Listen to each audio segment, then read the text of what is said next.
طيب الله أوقاتكم بكل خير. من الفضائية الإريترية نقدم لكم نشرة الأخبار والمستهل بأبرز العناوين. رسالة وزارة الأراضي والمياه والبيئة.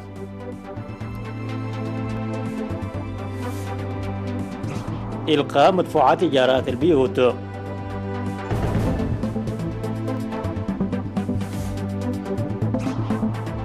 بناء مجرى تحويلي في فورو.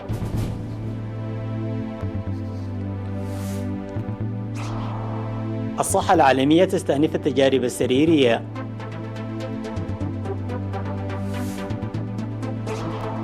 ميركل تكشف عن خطة مالية لإعادة إطلاق عجلة اقتصاد برلين. اتفاق بين الهند واستراليا على تبادل استخدام القواعد العسكرية. أهلا بكم. دعت وزارة الأراضي والمياه والبيئة في رسالة بمناسبة اليوم العالمي للبيئة المواطنين للمساهمة البناءة لحماية البيئة وضمان ديمومة سلامتها للأجيال. وأوضحت الرسالة أن اليوم العالمي للبيئة هذه السنة يأتي في الوقت الذي يشهد فيه العالم انتشار وباء فيروس كورونا الذي يؤدي بحياة مئات الآلاف من جهة، والدمار الذي يلحقه الإنسان بالطبيعة من جهة ثانية.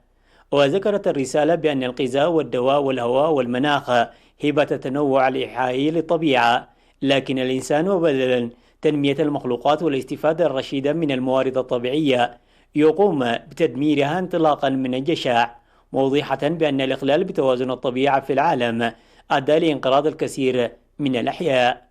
وأشارت وزارة الأراضي والمياه والبيئة أن مليون نوع من الأحياء من بين أكثر من 8 نوع حيواني ونباتي في العالم، فإن 31 نوعا من بين 3662 نوعا حيوانيا معروفا في البلاد يواجه خطر الانقراض، مؤكدة بالرغم من النتائج المرضية لجهود سلامة وحماية البيئة عامة وتنمية التنوع الإيحائي خاصة على المستوى الوطني، إلا أن المهام المتبقية كبيرة وتتطلب المشاركة الواعية للمواطنين.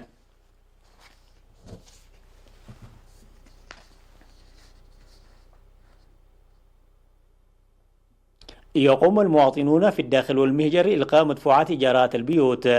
وفي الإقليم الأوسط قرر السيد جابر محمود ماتأ وأخوانه الجامع وحسن إلقاء شهرين من 36 مستأجرا، والسيدة لتنقوس محارم من ألمانيا وزوجها سبهالتو واللسون إيجار شهرين، والسيدة ألم أبرها إيجار شهرين، والسيد تدروس تخلي إيجار شهرين، والمناضل الأمين سراج إيجار 3 أشهر، والأستاذ ألم أبرهام من كندا إيجار شهرين. وألقى السيد مسجنا قبرة تنساي من ألمانيا إيجار شهرين، والمهندس إيوب بيين إيجار شهرين، والسيد موسيه هبتوم من كندا، والسيدة أستير تخلي إيجار 4 أشهر، وأسرة زميكيل براخي إيجار شهرين، ومامت قبرو إيجار شهرين، وجنة بايرو من بريطانيا إيجار شهرين، والسيد كحسي أكالو إيجار شهرين، وفانا برهيم من أمريكا إيجار شهرين.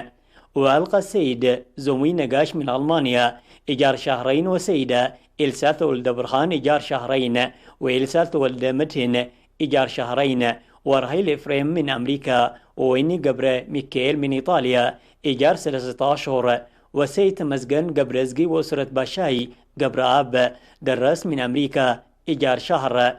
وألقت أسرة الشهيد داويت فتوي إيجار 6 أشهر، وقش هنس قبر جورجيش إيجار شهرين، وتسفيت يمن آب إيجار شهرين، ويرجع لما برهطو إيجار شهرين، ولتخيدان قش هابتو سلاسي إيجار 4 أشهر، وسمرز أجاي حتى نهاية العام.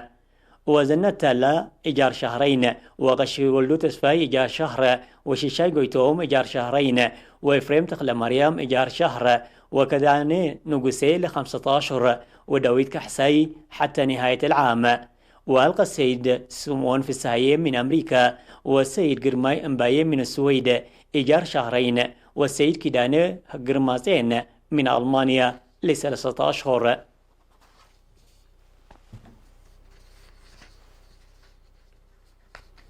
يقوم سكان ضواحي محفيد وعربوتو وكمحولو بمديرية فورو ببناء مجرى تحويلي في كوسرلي بدعم مشروع حدو هلو. وأوضح مدير المديرية السيد عثمان عرفة أن العمل الجاري هو مواصلة للعمل الذي بدأه السكان بالعام 2019، ولحوجتهم لدعم الآليات يتم بناء مجرى تحويلي لسيول بطول حوالي 930 مترا بالتعاون مع مشروع الدهالو لري مساحة 400 هكتار. وقال أن منطقة كوسريل يستخدمها سكان 3 ضواحي بصورة مشتركة، ويهدف العمل تحويل حياة الترحال الرعوية إلى الإقامة الدائمة.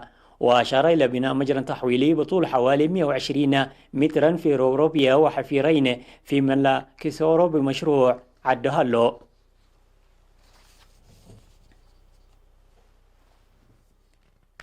تساهم المؤسسات الصحية في مديرية قلعلو بدور كبير لضمان الصحة العامة وخاصة رعاية الأمومة والطفولة. وأوضح مسؤول المؤسسات الصحية في المديرية الممرض محمود أحمد أن أنشطة التوعية المكثفة أحدثت نتائج مرضية للرعاية الصحية للأمهات والأطفال، وأن نجاح برامج التطعيم تعود لارتفاع الوعي الصحي. وقال أن تغطية التطعيم لفيتامين ألف بلغت 100%، وتطعيم السحائب نسبة 93%، مشيرا إلى أن الولادة في المؤسسات الصحية زادت بنسبة حوالي 3% عام 2019 مقارنة مع العام الذي سبقه، داعيا الحوامل لتوخي الحذر وتطبيق التعليمات الصادرة في فترة وباء كورونا. ويوجد في مديرية قلعلو مركزين صحيين و3 عيادات.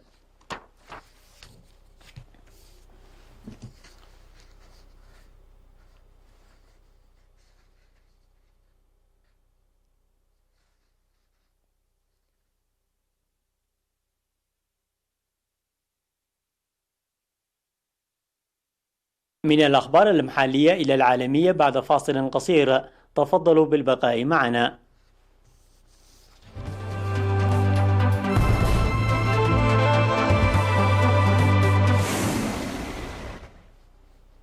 أعلنت منظمة الصحة العالمية معاورة التجارب السريرية حول هيدروكسين كلوريكين بعد 9 أيام على تعليقها. وكانت المنظمة قد أعلنت في نهاية إبريل مباشرتها تجارب سريرية حول الهيدروكسين كلوريكين، خصوصا سميت تضامنا بهدف إيجاد علاج فاعل لمرض كوفيد 19. وفي 25 من مايو أعلنت المنظمة العالمية تعليق التجارب على هيدروكسين كلوريكين إثر نشر دراسة اعتبرت أن هذا العقار غير مفيد بل مضر أحيانا في معالجة كوفيد 19. وكان الهدف من التعليق السماح للمنظمة بتحليل المعلومات المتوفرة على أن تصدر قرارا في منتصف يونيو. وأكد المدير العام للمنظمة تيدروس أدحانوم غبرييسوس أنه بعد تحليل البيانات المتوفرة حول الوفيات، رأى أعضاء لجنة السلامة والمتابعة في المنظمة عدم وجود أي سبب لتعديل بروتوكول التجارب السريرية.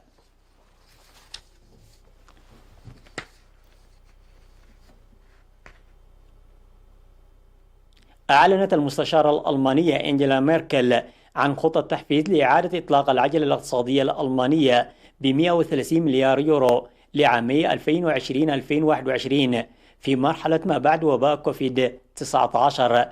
والمبالغ المذكورة ستخصص لتنشيط الاقتصاد الذي تأثر كثيرا بالوباء وشهد ركودا كبيرا خصوصا لناحية التصدير. ومن بين الإجراءات التي تزمع الحكومة الألمانية تفعيلها قريبا رفع مبالغ المساعدات الاجتماعية، وأيضا مضاعفة المكافآت المادية من أجل دعم قطاع صناعة السيارات، وأيضا تخفيض مؤقت للضريبة على القيمة المضافة. وتأثر الاقتصاد الألماني أكثر من الفرنسي وهما الأكبر أوروبيا، خصوصا وأن الاقتصاد برلين بعكس الاقتصاد الفرنسي يعتمد بشكل أساسي على التصدير إلى الخارج.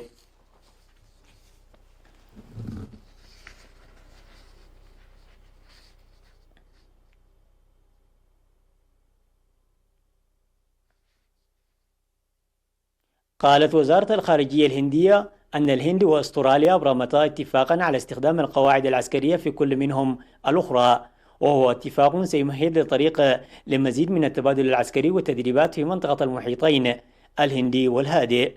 جاء توقيع اتفاق الدعم اللوجستي المتبادل خلال قمة افتراضية بين رئيس وزراء الهند نارادرا مودي ونظيره الأسترالي سكوت ماريسون. وهنالك اتفاق مشابه بين الهند والولايات المتحدة يعتبر جزءا من تعاون عسكري أوسع نطاقا يهدف لتحقيق التوازن أمام النفوذ الصيني الاقتصادي والعسكري المتنامي في المنطقة.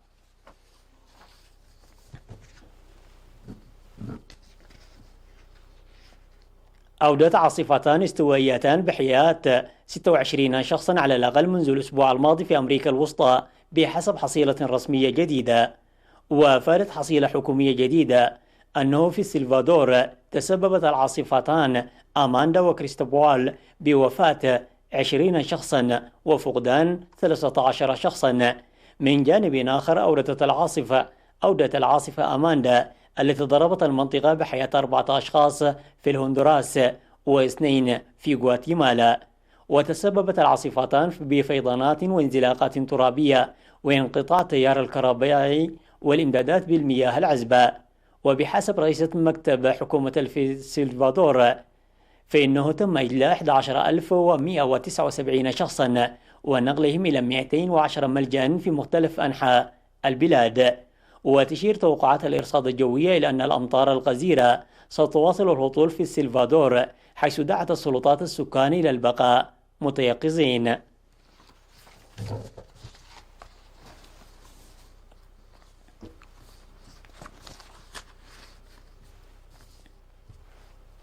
انتهت النشرة التي قدمناها لكم من الفضائية الإريترية، وإلى اللقاء.